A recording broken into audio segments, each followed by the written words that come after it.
पर राहुल गांधी जी आने वाले थे, लेकिन खराब मौसम के चलते वो नहीं पहुंचे। लोग कहीं ना कहीं लगता है खफा होके जाएंगे। नहीं, कोई ऐसी बात नहीं है, क्योंकि ये तो कोई मैन मेड तो था नहीं जी, ये तो गॉड मेड वेदर ने ऐसा टर्न कर दिया।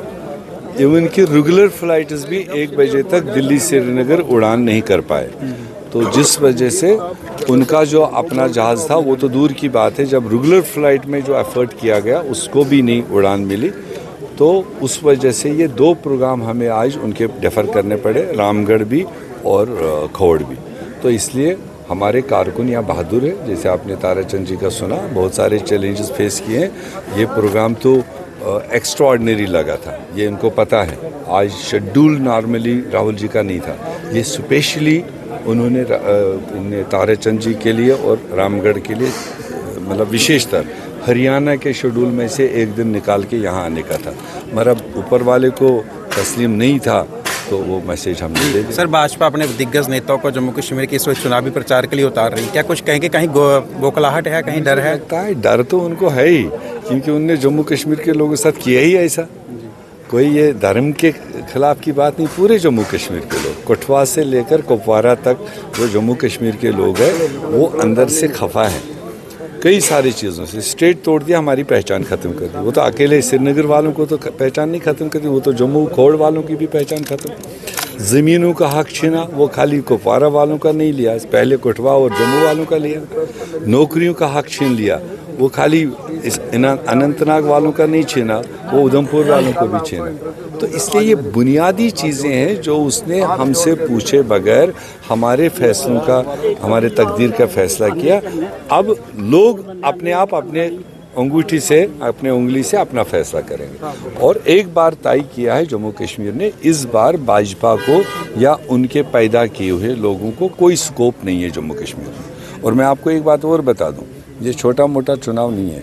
जैसे जम्मू कश्मीर, हरियाणा, महाराष्ट्र और झारखंड, ये 4 स्टेटों का चुनाव, और चारों स्टेटों में भाजपा के लिए कोई स्कोप नहीं बन रही है। जैसे ये 4 स्टेटों का नवंबर आखिर तक रिजल्ट निकल आएगा, आप देखना मोदी सरकार बैसाखी के सहारे गिरेगी, इंडिया की सरकार आएगी, राहुल गांधी वजीर 50 पार का नारा दिया जा रहा है सर, बार बार। छोड़ो नारे थे, 400 पार भी दिया था, 240 पर अटक गए।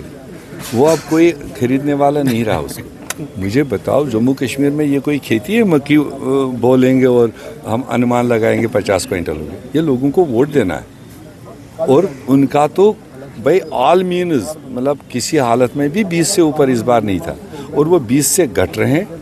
10 के आंकड़े को भी पार करना उनके लिए मुश्किल है। भाजपा ये कैंपेनिंग में ये कर रही है कि अगर आप लोगों ने नेशनल कॉन्फ्रेंस और कांग्रेस को वोट दिया तो आतंकवाद को कहीं ना कहीं आप लोग यहाँ बढ़ावा डराने की बात। आज आतंकवाद को, आतंकवादियों को अगर कोई बढ़ावा दे रहा है वो बीजेपी है। हमने सवाल पूछा, कौन से लोग कल तक जेल में थे? कौन से लोग कल तक चुनाव का बायकॉट करते थे? कौन से लोग चुनाव के खिलाफ, जमहूरियत के खिलाफ ऐलान करते थे? आज वो चुनावी मैदान में किसके बलबूते पर जेल से छोड़े गए, किसके बलबूते पर? अपने अंदर वो देखे ना, आप समझदार बच्चे हो, एक आध सवाल उनको पूछो।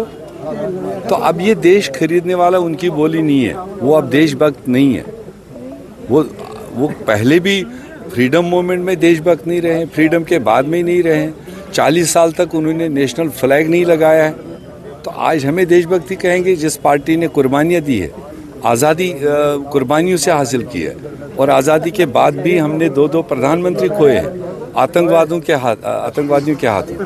तो हमें उनको सबक देने की ज़रूरत नहीं, वो अपने अंदर देखें। सर, वो कह रहे हैं कि जम्मू प्रोविंस में कांग्रेस की कोई भी सीट यहाँ नहीं निकलने वाली है। तो आने वाला 8 तारीख आ रहा है, बीजेपी 10 के नीचे रह जाएगी, ये नोट करके रखें। सर, अखनूर और जो शम्प के कॉन्स्टिट्यूंसी में पहुंचे, क्या कुछ मैसेज देके जाएंगे युवाओं को? मैंने बताया कि आज भाजपा को भगाना है और इंडिया अलायंस जो नेशनल कॉन्फ्रेंस और कांग्रेस के कैंडिडेट हैं यहाँ पर, उनको जिताना है। जी सर, ताराचंद जी जो हैं उनके साथ कड़ा मुकाबला आज़ाद उम्मीदवारों का इस बार खोड़ में देखा जा रहा है। दिग्गज नेता है ताराचंद जी, वो कई जगह है, कोई यहाँ नहीं है, वो और भी कई जगह पर है। ठीक है, जमहूरियत है, कौन सा रास्ता इख्तियार करता है, मगर ताराचंद जी एक आइडियोलॉजी को रिप्रेजेंट करते हैं, एक मैनिफेस्टो को रिप्रेजेंट करते हैं, एक लेगेसी को रिप्रेजेंट करते हैं। उनके पास पार्टी का सिंबल है। वो सोच समझ के पार्टी का सिंबल उनको गया, तो उसका मालिक अगर है तो वो ताराचंद जी है। बाकी चुनाव में कौन कौन उतरेगा तो हम किसी को रोक तो नहीं सकते हैं। चलिए सर, बेस्ट विशेस आप सबको। और मीर